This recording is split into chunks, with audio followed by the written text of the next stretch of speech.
Hey everybody, it's been about a week since I've done a video. I've been kind of busy and I figured I'd do one. Over the weekend, last weekend, I saw Skyfall. If you're watching this and you haven't seen the movie yet, I recommend you not continue watching it unless you don't care about spoilers or anything that would ruin the movie for you. I saw the movie, I liked it. I think it's the best film with the new actor. I didn't care as much for the last two. Casino Royale I liked, but the other one I didn't really care for that one, and I thought this was a good one. But besides my personal opinion on how I liked the movie, as I was watching it, as they introduced the villain, who if you watched it, you know that he was very obviously gay or bisexual or whatever, crazy. He was crazy overall, and I think they had a quote on the James Bond actor saying, "Who knows? I think he would fuck anything." So, regardless of how you want to interpret it, he wasn't a traditional sexuality. And I saw it, when I first saw him, I thought there's going to be a controversy over this, and there's going to be somebody come out and they're going to whine about how it portrays a gay person in a negative light, because heaven forbid, all gay people have to be fluffy, like the ones that they show on TV with all that Queer Eye and all those other gay shows that they have, the new ones, because all gay people have to fit the stereotype. And if you portray one in a negative way, or if it's not with the traditional stereotype, or if it's, not just a gay person that acts like you would think normally, like a straight person, if you portray them negatively, then, that's a crime against humanity. And sure enough, I knew it was going to come, that there would be a controversy about it. And I open up the paper today, it's my school newspaper, and I see, they go on and they say, well, James Bond is anti-gay. It was implied. The main subject of the article was they were trying to say how James Bond was paternalistic and it represented the white Anglo-American order. You can read the article. But that the subset of it was, well, it's anti-gay because the gay character was the villain and he was nuts.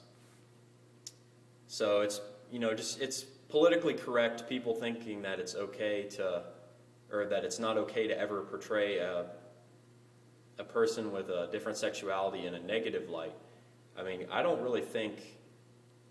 really think of many examples in modern media where you're ever exposed to a gay character or a bisexual character that's in a evil paradigm. They're always fluffed up.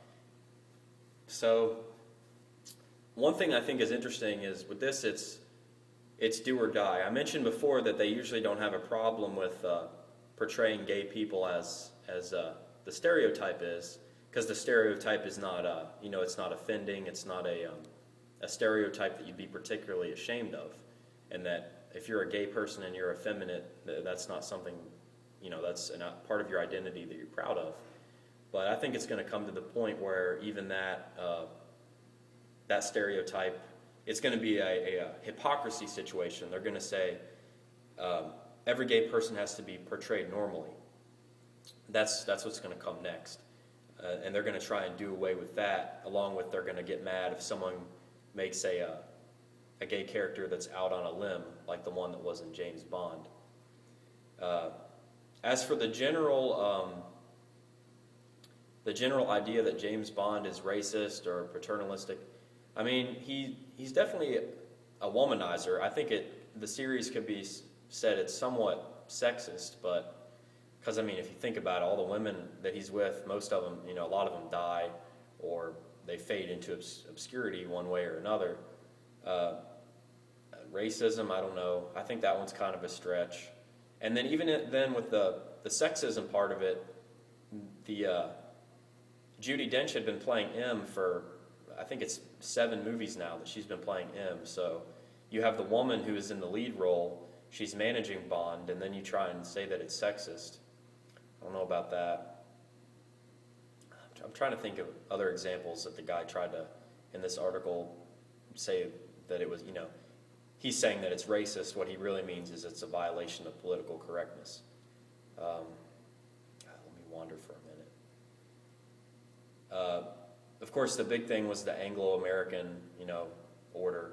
He's saying that the Western societies are trying to maintain their control. And if you read the article, it's really bizarre because he's trying to say that James Bond is like the worldview of Bill O'Reilly. I don't know what to think of that, but I don't think that the messages and the themes that are portrayed, especially in the modern day films, most of them don't. They touch on a lot of geopolitical themes, but in no way is it a political platform for what Bill O'Reilly believes. It's a total stretch. So anyway, if you haven't seen Skyfall, go see it. If you're awakened to political correctness and all of that garbage, that you can't really do anything without offending somebody and having them come attack you, go see the movie. You'll see what I'm talking about if you chose to watch this video without caring about spoilers. I might do another video on political correctness. I try and be aware of it every day. Anything that's politically correct, for some reason, I just have a mind for it. I've had that sense for a while. I think it started in middle school. I started looking for that political correctness stuff. Thanks for watching. I haven't made a video in a long time, at least for me. It's been a week. I'll try and do some more in the coming days before I go on vacation for the winter.